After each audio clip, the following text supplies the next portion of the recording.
Dear students, today's session begin with the new chapter inverse trigonometric functions.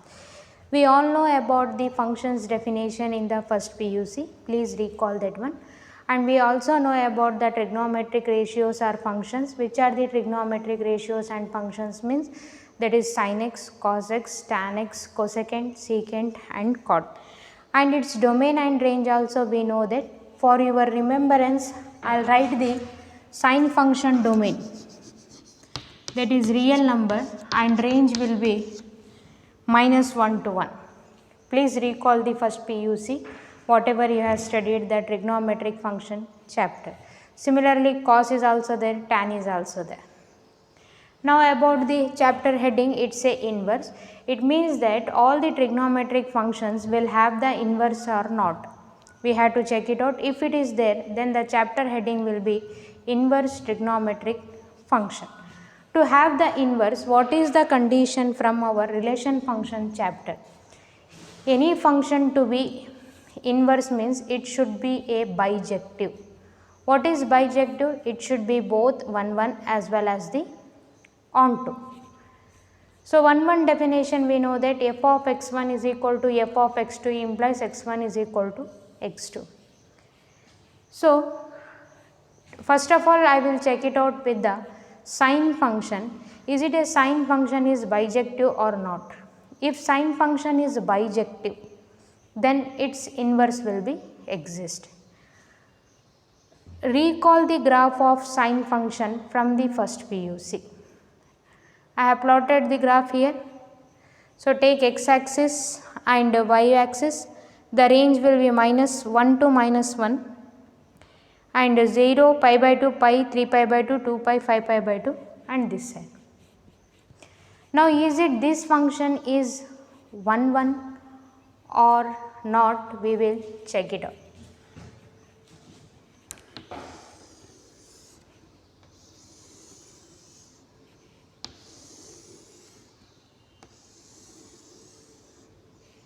Let us take here 0, 30 degree, 45 degree, 60 degree, 90 degree and we will take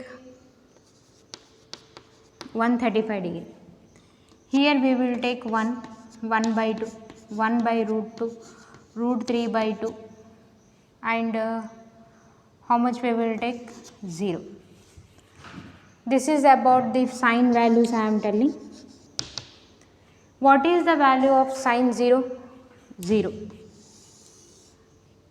Sine 30, 1 by 2. Sine 45, 1 by root 2. Sine 60, root 3 by 2. Sine 90, 1. What is sine 135? How to convert sine 135?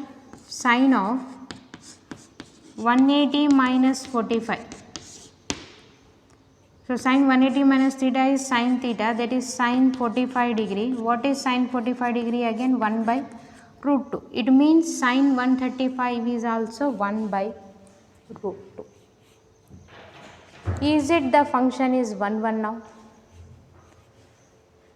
Up to 0 to 90, all the values have only one image. But whereas in case of sine 135 degree, your value is also again 1 by root 2, the same as that of sine 45 degree. Sine 45 degree is also 1, which is equal to sine how much? 135 degree. This is f of x1 is equal to f of x2, okay, we can agree. Is it x1 is equal to x2? Is it 45 degree equal to 135 degree? No. It means that the sine function is not 1 1, but it is onto. How means? Check it out from the graph.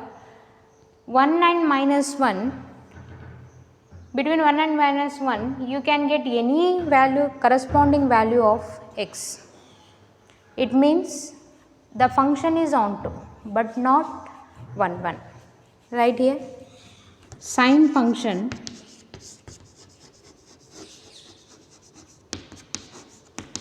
is not 1 1 but onto. Therefore, sine is not bijective. If sine function is not bijective means its inverse will not exist. Then in that case, how to get the inverse of all trigonometric function? In that case, we are going to restrict some domain of the sine function, similarly for other trigonometric function. So what means? I will restrict the domain from here to here, minus pi by 2 to plus pi by 2. It means I will take here minus pi by 2, and if I taken here, what is the sine minus pi by 2? It is a sine minus 1. You can check it out, the no value will be going to repeat here. When you restrict the value from our domain minus pi by 2 to plus pi by 2, the range will be the same, minus 1 to 1. Why the range will be same? Because I said that from the sine function we are getting onto function but not 1 1. To have the 1 1 we are restricting the domain, right. So from that diagram we can conclude that by restricting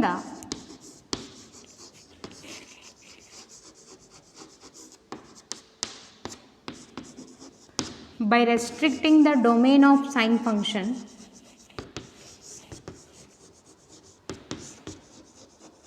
from where to where I will restrict? I will restrict minus pi by 2 to 3 pi by 2, or you can take pi by 2 to 3 pi by 2, or else you can take 3 pi by 2 to 5 pi by 2.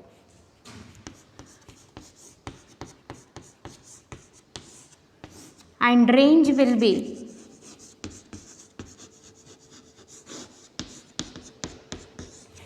minus 1 to 1.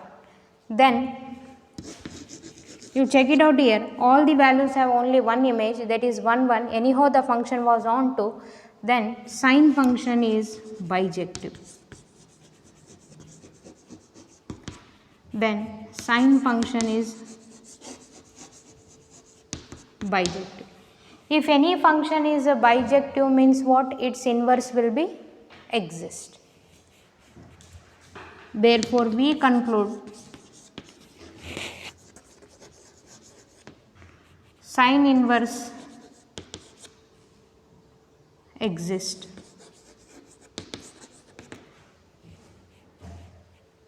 Then what is the domain of sine inverse? Then in that case, the graph will not be like this, the graph will be like this. It means that the pi minus pi by 2, pi by 2 and 5 pi by 2, whatever we are having along x axis, it's lie along y axis, and 1 minus 1 is lie along x axis. It means domain and range will be interchanged. Therefore, you write here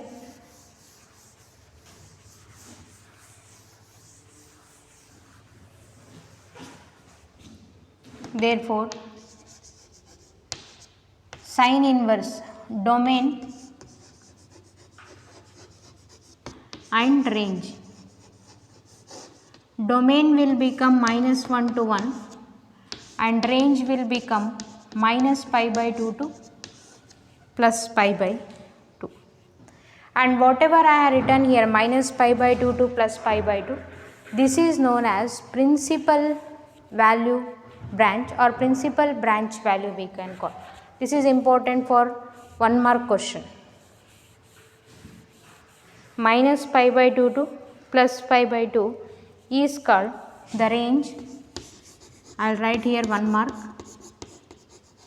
The range minus pi by 2 comma pi by 2 is called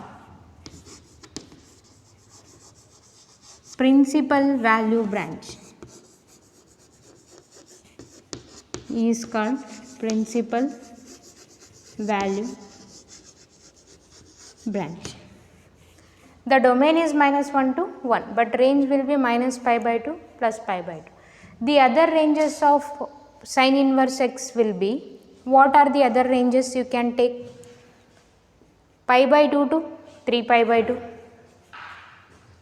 or else you can also take minus pi by 2 to plus pi by 2 already over, then you can take minus 3 pi by 2 to minus pi by 2. You write here. Other ranges are, this is also important, other ranges are minus 3 pi by 2 to minus pi by 2, or else you can consider here pi by 2 to 3 pi by 2, pi by 2 to 3 pi by 2, etc. Okay. So this is about the, if you restrict the domain and range, then you are going to get the sine function is bijective. If the function is bijective, then we can take its inverse. You just interchange, domain will become range, range will become domain. So minus 1 to plus 1 and minus pi by 2 to plus pi by 2, and this range is called principal value branch. And in your examination, that is competitive examination, they are going to ask, or else in the 1 mark question only you are going to come across what are the other ranges of sine inverse x. Then what you will write? Minus 3 pi by 2 to, remember the graph, see, minus 3 pi by 2 to minus pi by 2, pi by 2 to 3 pi by 2, or 3 pi by 2 to 5 pi by 2. So these are the 1 mark question you are going to face. So I have put it here star mark. Okay. So from this we can write the definition of inverse function. Sine of sine inverse x is equal to x if x is greater than or equal to minus 1 and lesser than or equal to 1. From this definition,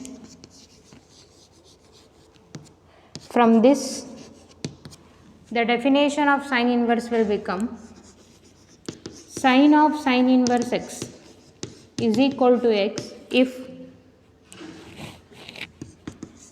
x greater than or equal to minus 1 or lesser than or equal to 1, or sine inverse of sine x is equal to x if x greater than or equal to minus pi by 2, lesser than or equal to pi by 2.